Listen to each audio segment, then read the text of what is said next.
Мына шайлоо боюнча эки сөз айтып коеюн. Кече бир кандидат Лейлекке барып сүйлөп атат.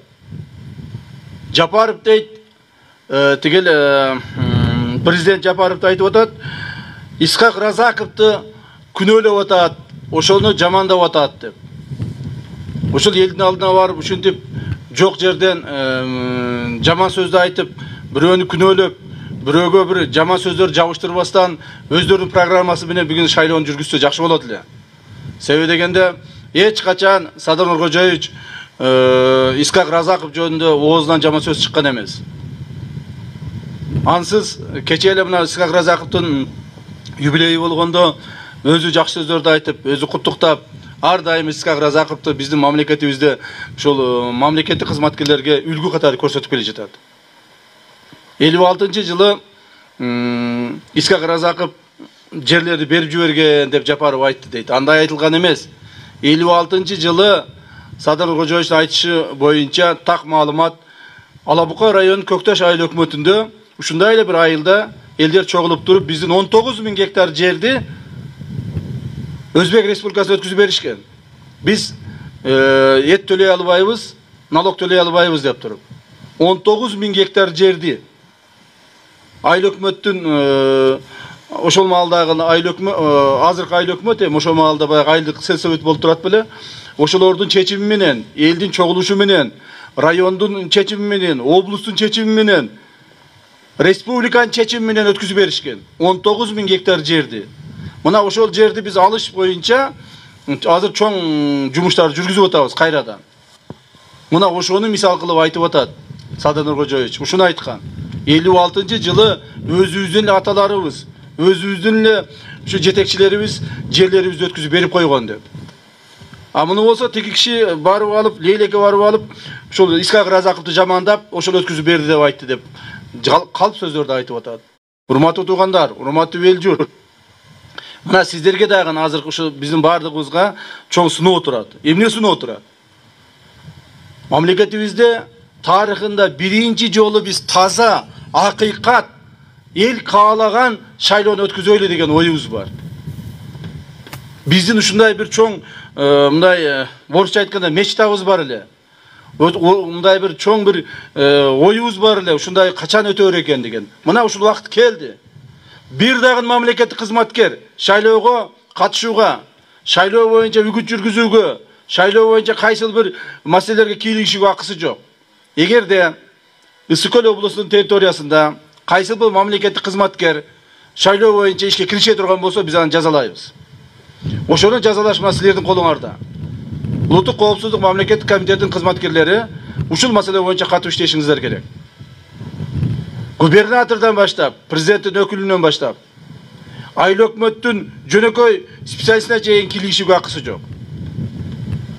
Бул биринчи маселе, бул административ ресурс деп коет.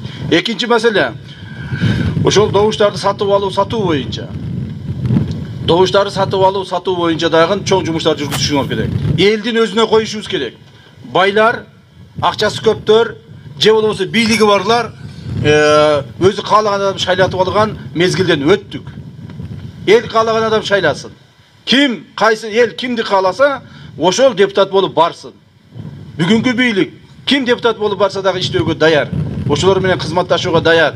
Ошолор менен мамлекетти өнүктүрүүгө биз даярбыз. Ошондуктан ушул маселени эстен чыгарбаңыздар. Бул жерде мына биздин бийлик өкүлдөрүбүз дагы турат. Мамлекетибиздин Ысык Көл облусту боюнча президенттин өкүлү турат. УДУнун начальниги турат, УКМКнын башчысы турат. Бул жерде бардыгыңыздарга ушул нерсе, мына айыл өкмөт, райондун жетекчилери турасыңар. Бардык нерсе ушул нерсе бардыгыңарга үлгү болуш керек. Мурдагыдай эмес. Мурда президент алдыга чыгып шайлоонун алдында айтат эле. Туура биз таза шайлоо өткүзүшүбүз керек, акыйкаттуулук болуш керек деп. Бирок ошо айтып туруп эле кайра кирип туруп, муну өткүзөсүң, муну өткүзбөйсүң деген команда болот эле. Андай команда азыр жок. Биздин бүгүнкү күндө Садыр Нуркожоевич президентибиз бир сүйлөйт, бир айтты. Таза шайлоо, акыйкаттуу шайлоону өткүзүүгө милдеттүүбүз. Жана ошого биз өзүбүз көмөктөшүшүбүз керек. Сиздер, урматтуу кызматкерлер, урматтуу кесиптештер, ушул маселе боюнча иштөөгө түздөн түз милдеттүүсүңөр. Мындан ары дагы кызматыңарды жакшылап өткүзгүлө. Мына кече күнү жанагы алтын концентратын кармадыңарбы? Кимди кармадыңар? Ак Суу районунан кармадыңар. 3 машина менен. Ошонун эле баасы бүгүнкү күндө 4,5 миллион долларга чейин акча урдалып кетип аткан. Мына. Уксаңыздар өзүңөр. Бир эле эпизод 3 машина менен 4,5 миллион долларга чейин акчаны урдап кетип атышкан. Мамлекетибизди биз корубасак, биз карабасак, ким карайт? Мына ушинтип эле мамлекетибиз тонолуп атат. Мамлекетибиз ушинтип эле байкуш элибиз ушинтип эле кыйналып атат. Элдин турмушун оңдоо биздин колубузда. Эми ойлоймун ошол жана кармаган веждоктун бардыгын мамлекетке өткөзөбүз. Андан сырткары мындан ары алар урдабай калышат. Ошон жеринде барып туруп дагы текшергиле.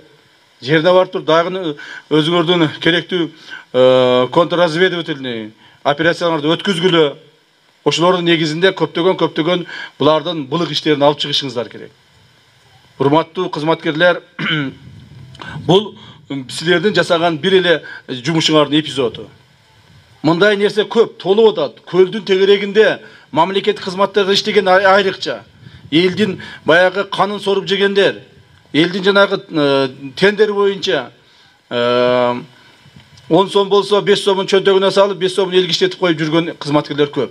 Ошолордун ар бирин кармашыңар керек. Ар бирин. Мындан ары бирөө жарым мамлекеттикин урдайм дегенде ойлонот, коркот. Ушул акыбалга биз алып келишибиз керек. Бул биздин милдетибиз. Ошон үчүн мына бюджет көтөрүлүп атат. Быйылкы жылкы бюджет эле 162 миллиард менен кабыл алынды эле.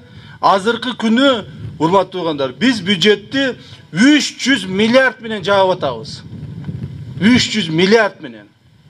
Мындай нерсе эч качан тарыхта болгон эмес, бир жылдын ичинде. Тарыхта биздин бюджетибиз ар дайым көтөрүлүп турат, жылына 5, 7, 12%. Но 70-80% көтөрүлгөн, эч качан болгон эмес.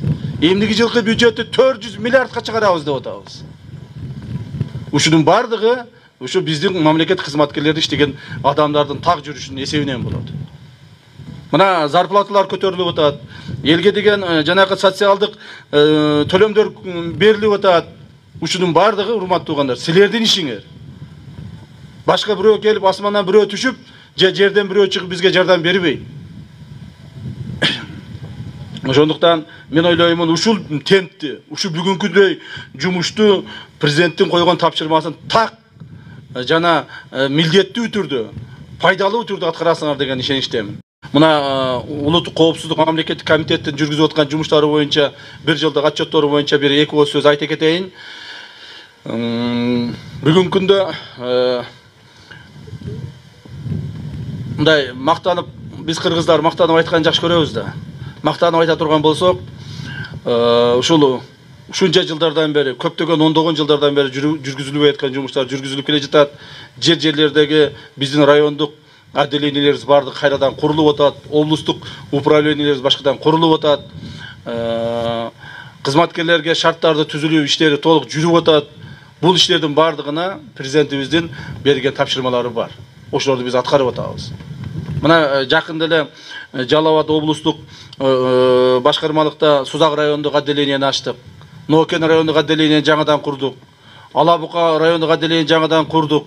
Кийинки аптада Каракөл шаарынын отделениясы жаңадан курулду, аны ачабыз.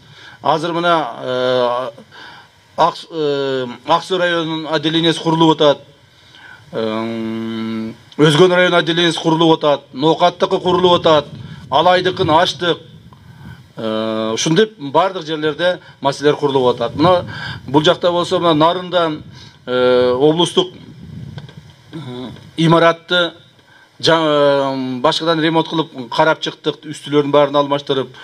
Ат башыда жаңадан здание курулуп атат. Жумгалда жаңадан здание курулуп атат. Андан сырткары силерге деле келип түшүп атса керек, биз быйылкы жылы эле мына азыр күндө 100га жакын жаңы техникаларды алып туруп жерлерге бөлүп бердик. 100га жакын. Бул ушу силерге көрүлүп аткан камкордуктар. Силер үчүн шарттарды түзүп берүүчүлүк. Силер дагы Кудайга шүгүр жакшы эле иштеп атасыңар. Быйылкы жылдын результаты боюнча бир жылда Улуттук коопсуздук мамлекеттик комитетинин кызматкерлеринин жүргүзгөн түздөн-түз иштеринин негизинде быйылкы жылы 7,5 миллиард сом бюджетке акча кайтарылды. 7,5 миллиард сом. Акыркы 10 жылдыкты ала турган болсок, акыркы 10 жылда 5 миллиард кайтарылган экен. Анын 3 миллиарды башка бир эле компаниядан кайтарылыптыр да. Болгону 2 миллиард кайтарылган акыркы 10 жылда. А биз 1 жылда 7,5 миллиард кайтарып атабыз. Бул деген ар бириңерди таза иштөөгө, ар бириңердин мыйзам чегинде иштөөгө багыт алгандыгыңар деп эсептейбиз. Эгерде биздин арабызда кимдир бирөө мыйзам буза турган болсо, аны тез арада биз жоопко тартабыз. Мына мен жетекчи катары айтып коеюн.